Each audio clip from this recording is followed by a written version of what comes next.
Hello, my self Rajendra Sharma. आज हम जो सेकंड ऑर्डर की रिएक्शन है उसके बारे में डिस्कशन करेंगे। सेकंड ऑर्डर की जो रिएक्शन है उसमें सांद्रता पदों का जो घातांक होता है वो 2 के बराबर होता है। यानी हम कहें कि जो रेट इक्वेशन है या जो रिएक्शन की रेट है वो रिएक्टेंट की जो सांद्रता है उसके स्क्वायर के समानुपाती होती है। यानी द्वितीय कोटि की अभिक्रिया को निम्न प्रकार से हम यदि प्रदर्शित करें, जैसे कि मान लीजिए कि यदि एक ही प्रकार का रिएक्टेंट है तो वो स्क्वायर उसकी जो कंसंट्रेशन है वो स्क्वायर के रूप में हम लेंगे, और यदि दो प्रकार के रिएक्टेंट हैं तो हम उनकी अलग अलग जो कंसंट्रेशन है वो लिखेंगे। जैसे कि A+A से प्रोडक्ट बनता है, या कोई रिएक्शन है A+B जिससे प्रोडक्ट बनता है। तो मान लीजिए अभिक्रिया में अभिकारक एक ही प्रकार का है, यानी A है मान लीजिए। तो या फिर अगर मान लीजिए कि दो प्रकार के अभिकारक या रिएक्टेंट हैं लेकिन उनकी जो कंसंट्रेशन है वो एक समान है, ठीक है, टूटने की दर एक समान है और उनकी जो कंसंट्रेशन है वो एक समान है ना। तो मान लीजिए कि A+B से प्रोडक्ट बना, तो उनकी जो कंसंट्रेशन है वो initial concentration small a capital A reactant की है और small a reactant capital B की है। तो और t समय पर उनकी जो कंसंट्रेशन है वो A-X रिएक्टेंट A की और A-X रिएक्टेंट B की हो जाती है। तो यदि तो हम लिखें कि जो रेट इक्वेशन है यानी rate of reaction dx/dt is equal to K2CA into CB।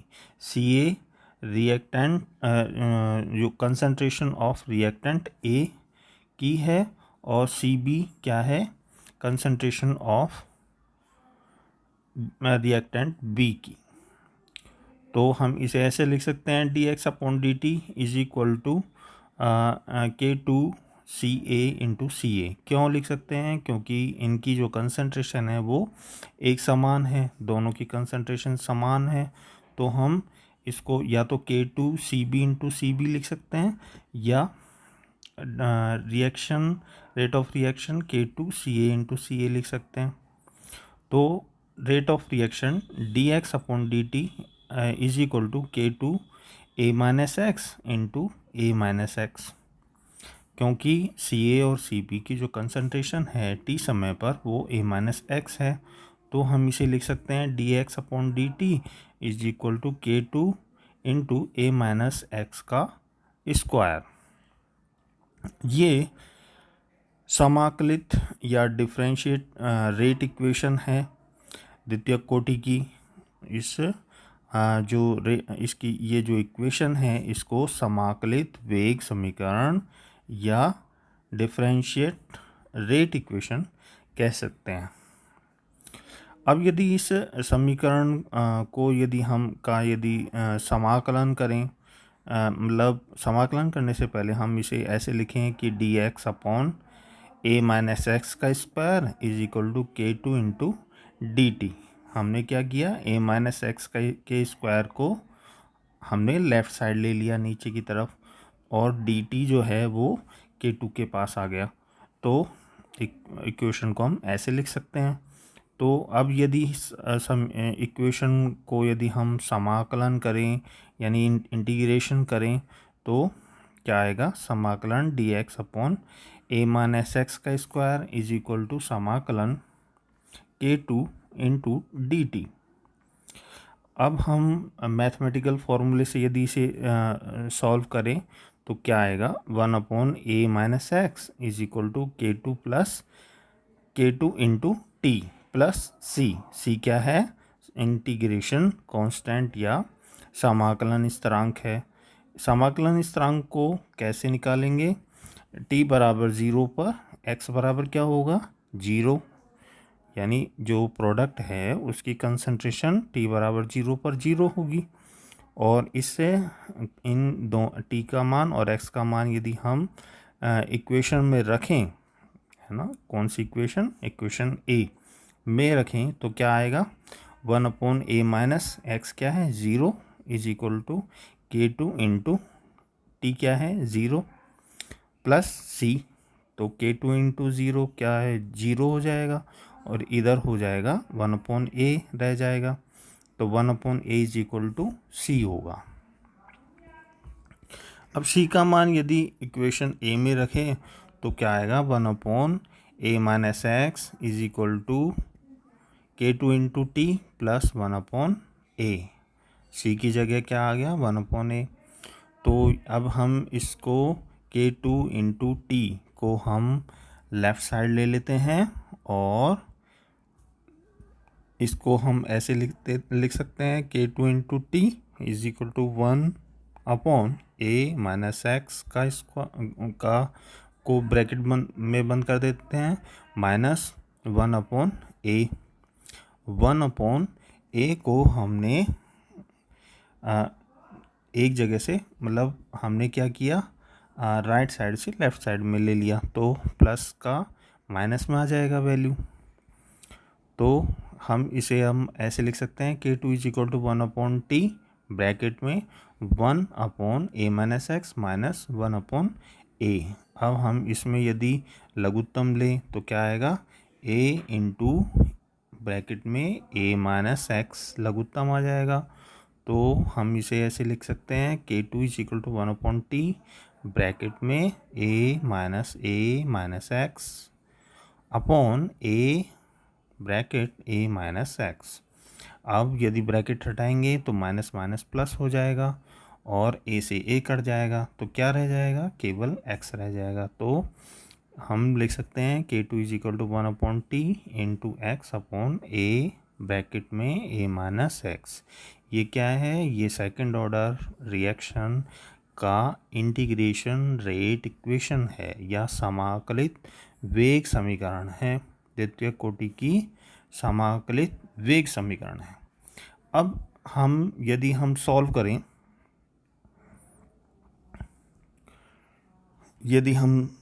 करें, कैसे क्या सॉल्व करें एक क्वेश्चन को, तो देखते हैं क्वेश्चन में क्या लिखा है।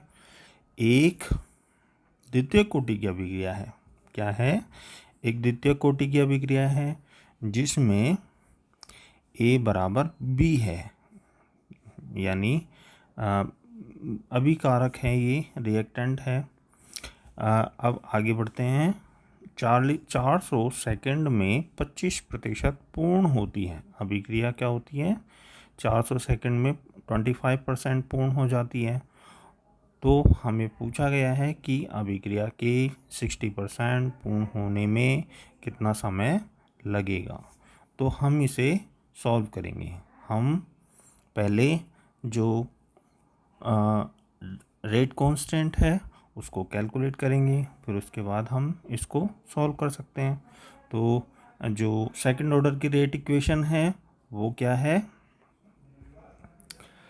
K2 is equal to 1/t into x upon a bracket a minus x, ये वैल्यू है।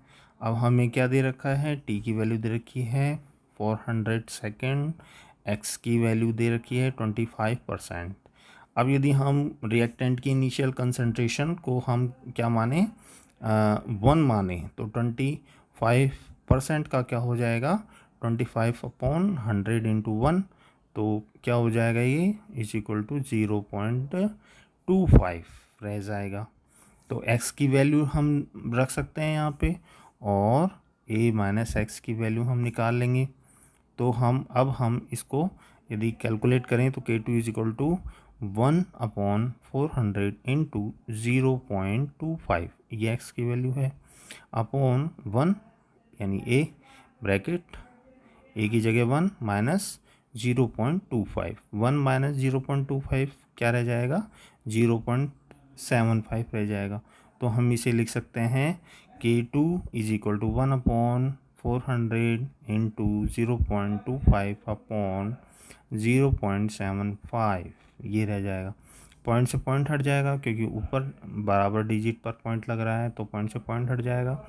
और 25 या 75 होते हैं, तो K2 is equal to 1/400 into 1/3। अब यदि हम गुणा करें, कैलकुलेट करें, तो 400 इंटू 3 1200 होते हैं, तो K2 इज इक्वल टू 1/1200 या 1200 K2 का मान आएगा। अब हमें जो क्वेश्चन है में पूछा गया है वो क्या है, 60% पूर्ण होने में कितना समय लेगा भाई। जो रिएक्शन है वो 60% पूर्ण होने में कितना समय लेगी। तो हम जो रेट इक्वेशन है वो लिखते हैं। रेट इक्वेशन क्या है, T is equal to 1/T K2 into x upon A bracket A minus x. अब हम K2 का मान रख सकते हैं। K2 क्या है, 1/K2 इंटू 0.6। 0.6 कैसे आया, क्योंकि 60% पूर्ण होने में हमने A की वैल्यू 1 मानी है, तो 60% का क्या हो जाएगा, 60/100 इंटू 1, तो 0.6 आ जाएगा। और A माइनस एक्स यानी 1 माइनस 0.6, तो ये 0.4 रह जाएगा। तो T की वैल्यू हम ऐसे लिख सकते हैं कि T is equal to 1/K2। K2 क्या है, 1/1200। 1/1200 तो ये 1200 ऊपर आ जाएगा, तो ये 1200 रह जाएगा। तो T बराबर 1200 इंटू पॉइंट से पॉइंट हट जाएगा 6/4, तो इज इक्वल टू, अब 4 × 12 तो 300 रह जाएगा।